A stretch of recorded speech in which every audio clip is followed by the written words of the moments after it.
বুখারীর বর্ণনা, আল্লাহর হাবিব সাল্লাল্লাহু আলাইহি ওয়াসাল্লাম বলেন, মা ইয়াজালু আবদি ইয়াতাকাররাবু ইলাইয়া বিন নওয়াফিল।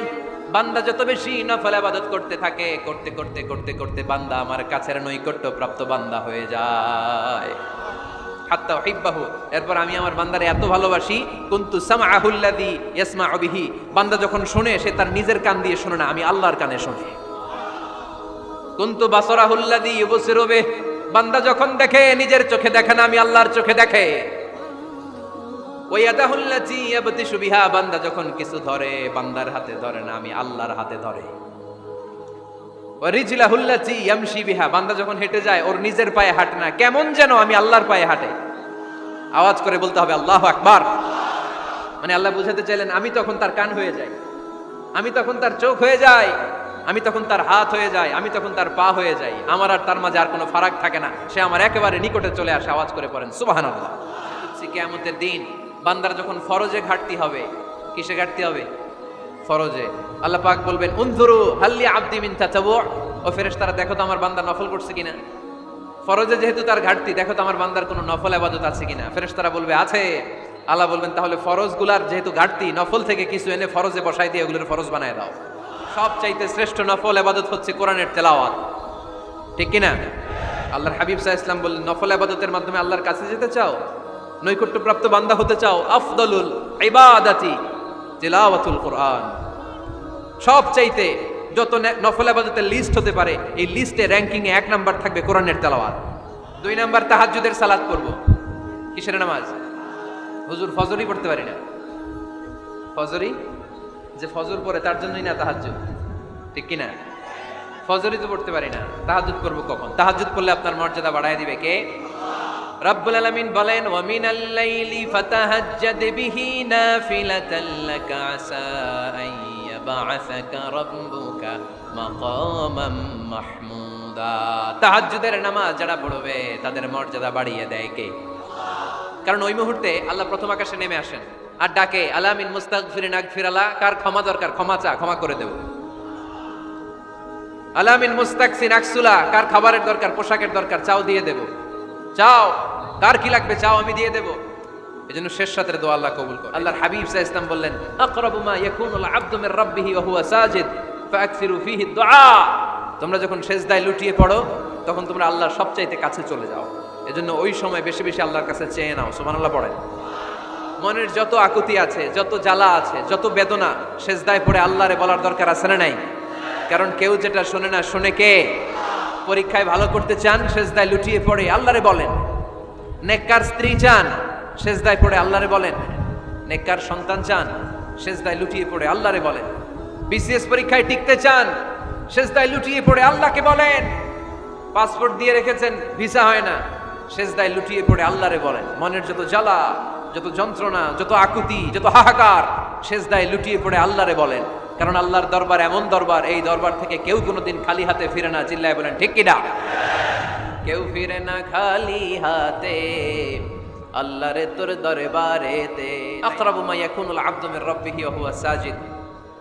বান্দা যখন সিজদায় লুটিয়ে পড়ে, বান্দা আল্লাহর সবচাইতে কাছে চলে যায়। সিজদাটা যখন দেই, জায়নামাজের উপরে আমার কপালটা পড়ে। সিজদাটা যখন দেই, মসজিদের টাইলসের উপরে আমার সিজদাটা পড়ে। সিজদাটা যখন দেই, মনে হয় যে মসজিদের কাপড়ের উপর আমার কপালটা পড়ে। কিন্তু বিশ্বনবী বলেন, না, তোমার কপালটা আল্লাহর কুদরতি পায়ের উপরে পড়ে। আকরাবু মা ইয়াকুনুল আবদু মির রাব্বিহি ওয়া হুয়া সাজিদ।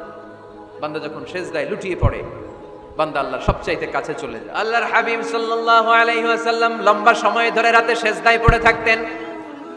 আল্লাহর হাবিব সাল্লাল্লাহু আলাইহি ওয়াসাল্লামের সাহাবারা সব সময় লম্বা লম্বা রুকু দিতেন, লম্বা লম্বা সিজদা দিতেন।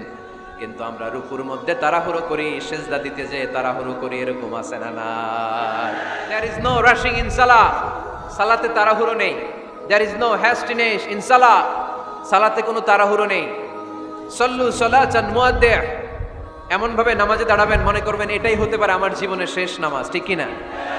Perform the Salah as if this is your last and final prayer। এমন ভাবে মুসল্লায় দাঁড়ান, মনে করেন এটাই হতে পারে জীবনের শেষ নামাজ। this is my last chance। এখন বাজে 3:30। কেউ যদি বলে আসরের যে নামাজটা পড়বেন এটাই আপনার জীবনের শেষ নামাজ, ওই নামাজ আপনি তাড়াহুড়া করবেন? কথা বলেন। আরে কাঁদতে কাঁদতে আপনি শেষ। এত সুন্দর ওযু বানাবেন, এত সুন্দর আদর মেখে জায়নামাজ বিছিয়ে পাঞ্জাবিটা পরে আপনি নামাজে দাঁড়াবেন, রুকুতে কি সুন্দর রুকু করবেন, লম্বা সময় সেজদা করে চোখের পানি দিয়ে তো সেদিন আপনার জায়নামাজ আপনি ভিজিয়ে দিবেন, ঠিক কিনা? কেন এমনটা করবেন? কারণ আপনি জেনে গিয়েছেন এটাই আমার শেষ নামাজ, তাই না? তো প্রতিটা নামাজের সময় এই জিনিসটা ভাবলে সমস্যা কোথায়? আমরা যে আরো আধা ঘন্টা এখানকার সবাই বেঁচে থাকবো কোনো গ্যারান্টি আছে? আরো 10 মিনিট হায়াত পাবো, গ্যারান্টি? 5 মিনিট, 2 মিনিট, শ্বাস যেটা নিলাম, ব্রেথ ইন করলাম, এটার ব্রেথ আউট করতে পারবো, কোনো গ্যারান্টি আছে? তো প্রতিটা সালাতের মুসল্লায় যখন দাঁড়াই এই চিন্তাটা আমাদের মাথায় আসে না কেন যে এটাই আমার শেষ নামাজ? সাল্লু সালাতান মুআদ্দিন। আল্লাহর হাবিব সাল্লাল্লাহু আলাইহি ওয়াসাল্লাম যখন রুকু করতেন পিঠটা থাকতো স্ট্রেট ফরওয়ার্ড, বাঁকাও না উঁচুও না, ওয়াকানা বাইনা যালিক। সাহাবারা বলতেন আল্লাহর হাবিব সাল্লাল্লাহু আলাইহি ওয়াসাল্লামের রুকুর পিঠের উপরে পানি ভর্তি কোনো গ্লাস রেখে দিলে গ্লাসটাও কাঁপবে না, পানিটাও পড়বে না। তার মানে বাঁকা ছিল পিঠ, তাই না? কি ছিল? সোজা। আবার আল্লাহর হাবিব সাল্লাল্লাহু আলাইহি ওয়াসাল্লাম বললেন সবচেয়ে বড় চোর যে নামাজে চুরি করে। সাহাবারা বললেন কাইফা ইয়াসরিকু ফিস সালাহ, নামাজে কেমনে চুরি করে? আল্লাহর হাবিব সাল্লাল্লাহু আলাইহি ওয়াসাল্লাম বললেন ইয়াসরিকু ফি রুকুইহি ওয়া সুজুদিহি, রুকু সেজদায় চুরি করে। এরকম নামাজ চোর আছে না নাই? রুকু থেকে সোজা হয়ে দাঁড়িয়ে কয়েক সেকেন্ড আপনি রিল্যাক্স করবেন, প্রথম সেজদা দিয়ে আপনি সোজা হয়ে বসে কয়েক সেকেন্ড রিল্যাক্স করবেন। কি করবেন? রিল্যাক্স। আওয়াজ করে পড়েন সবাই, রিল্যাক্স। নামাজে তাড়াহুড়ো নাই, সালাত হচ্ছে মেডিটেশন, রিল্যাক্স। এক সেজদা দিয়ে বসে আপনি রিল্যাক্স করবেন ধীরস্থির ভাবে, এরপরে দ্বিতীয় সেজদায় যাবেন। অনেকে সেজদা প্রথমটা দিয়ে কোন রকম মাথাটা তুইলেই আবার সেজদায় দৌড় মারে, আছে না নাই? রুকু থেকে স্ট্রেট ফরওয়ার্ড দাঁড়ানোর কথা, দাঁড়িয়ে 1-2 সেকেন্ড রিল্যাক্স করার কথা, ওইটা না করে রুকু থেকে কোন রকম মাথা তুলেই আবার সেজদায় দৌড় মারে, এরকম ডাকাত আছে না নাই? এরাই সালাত চোর।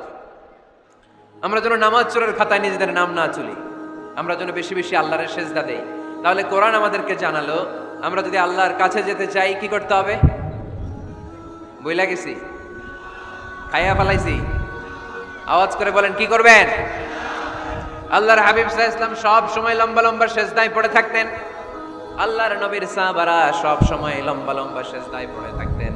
আল্লাহ বলেন তারাহুম রুকআন সুজদা, আপনি দেখবেন আল্লাহর নবীর সাহাবারা আবু বকর, ওমর, উসমান, আলী রাদিয়াল্লাহু তাআলা আনহুম আজমাইন, তাদের স্বভাব ছিল বিপদে পড়লেই লম্বা লম্বা সেজদায় পড়ে যেতে।